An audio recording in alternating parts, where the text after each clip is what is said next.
Iran में हालात तेजी से बदल रहे हैं। तनाव अब सिर्फ बयानों तक सीमित नहीं रहा है, डिप्लोमेटिक संपर्क भी हाल ही में टूट चुका है। मिडल ईस्ट में जंग का डर साफ नजर आने लगा है। ईरान और अमेरिका के बीच बढ़ती तल्खी में पूरे क्षेत्र को अलर्ट मोड में ला दिया है। भारत सरकार ने भी इसे हल्के में नहीं लिया है। ईरान में रह रहे भारतीय नागरिक और छात्रों को तुरंत अपने वापस भारत देश में लौटने की सलाह दी गई है।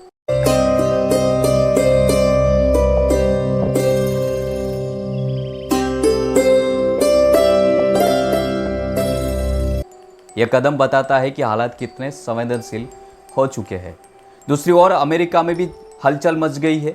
राष्ट्रपति डोनाल्ड ट्रंप ने सैन्य विकल्पों को लेकर हाल ही में सुरक्षा सलाहकारों के साथ अहम बैठक की। इस बैठक के दौरान संकेत मिले हैं कि अमेरिका अब सिर्फ चेतावनी तक सीमित नहीं रहना चाहता। सबसे महत्वपूर्ण संकेत तब मिला जब अमेरिका ने अपने खतरनाक B-2 बॉम्बर विमानों को मिडल ईस्ट की ओर रवाना किया। यह वही विमान है जिसका इस्तेमाल पहले भी ईरान के खिलाफ किया जा चुका है। इसी बीच ईरान की तरफ से भी सख्त प्रतिक्रिया सामने आ चुकी है। ईरान के सुप्रीम लीडर अली खामेनेई के करीब राजनीतिक सलाहकार अली सामखानी ने खुला बयान दिया है। उन्होंने कहा है कि अगर ईरान पर हमला हुआ तो जवाब सीधा और बड़ा होगा।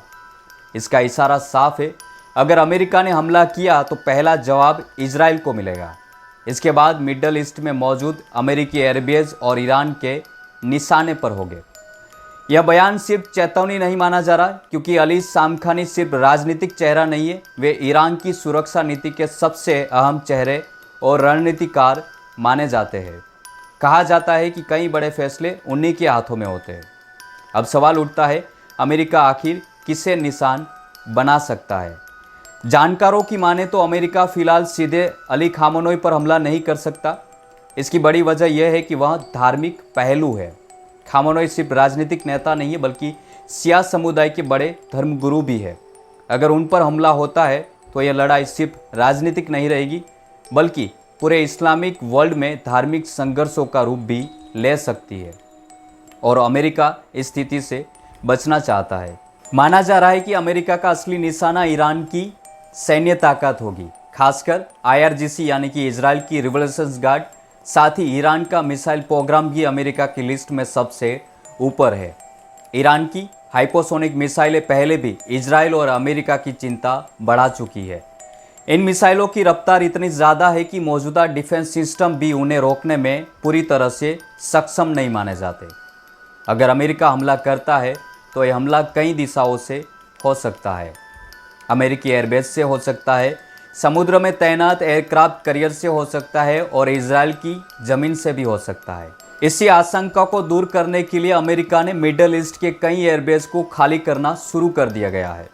कतर, सऊदी अरब, कुवैत, ओमान और UAE में अमेरिकी सैन्य संसाधनों को सुरक्षित जगहों पर खदेड़ दिया जा रहा है। यह कदम बताता है कि अमेरिका ईरान के जवाबी हमले को पहले से गिनकर चल रहा है। अब बात ईरान की रणनीति पर है। ईरान सिर्फ सीधा हमला नहीं करेगा, उनकी राजनीति बहुस्तरीय पर होती है। पहले ड्रोन का बड़ा झुंड छोड़ा जाता है ताकि दुश्मन का एयरबेस डिफेंस कमज़ोर हो जाए। इसके बाद तेज़ रफ्तार से मिसाइलें और हमला किया जा सकता है। यही रणनीति को पहले देखा जा चुका है। अगर ऐसा होता है तो अमेरिकी और इजराइल डिफेंस सिस्टम पर भारी दबाव पड़ सकता है। मिडिल ईस्ट के अरब देशों की स्थिति भी बहुत मुश्किल में है। एक तरफ उनके यहाँ अमेरिकी एयरबेस है, दूसरी तरफ उनकी जनता ईरान और फिलिस्तीन के प्रति सहानुभूति रखती है। अगर ये देश खुलकर अमेरिका का साथ देते हैं तो अंदरूनी विरोध का खतरा बढ़ सकता है। इसीलिए सऊदी अरब और कुवैत, कतर और ओमान खुले युद्ध में दूरी बनाए रखना चाहते हैं। तुर्की ने तो साफ तौर पर अमेरिकी सैन्य कार्यवाही का विरोध किया है। वह इस पूरे संघर्ष को भड़कते नहीं देखना चाहता। अब सबसे बड़ा सवाल ये है कि क्या जंग टल सकती है? अगर हालात कुछ दिन शांत दिखे तो बातचीत की गुंजाइश बन सकती है, लेकिन अगर हिंसा और बढ़ी तो ये युद्ध लगभग तय माना जा रहा है। दोनों तरफ तैयारियां हो चुकी है, दोनों तरफ बयान सख्त है और दोनों तरफ नुकसान भी बहुत बड़ा हो सकता है। इस पूरे टकराव में सबसे ज़्यादा खतरा यही है कि अगर लड़ाई सिर्फ 2 देशों तक न सीमित रहे, और अगर ऐसा हुआ तो मिडल ईस्ट एक बार फिर से लंबे संघर्ष में फंस सकता है। अब निगाह अगले 72 घंटों पर है।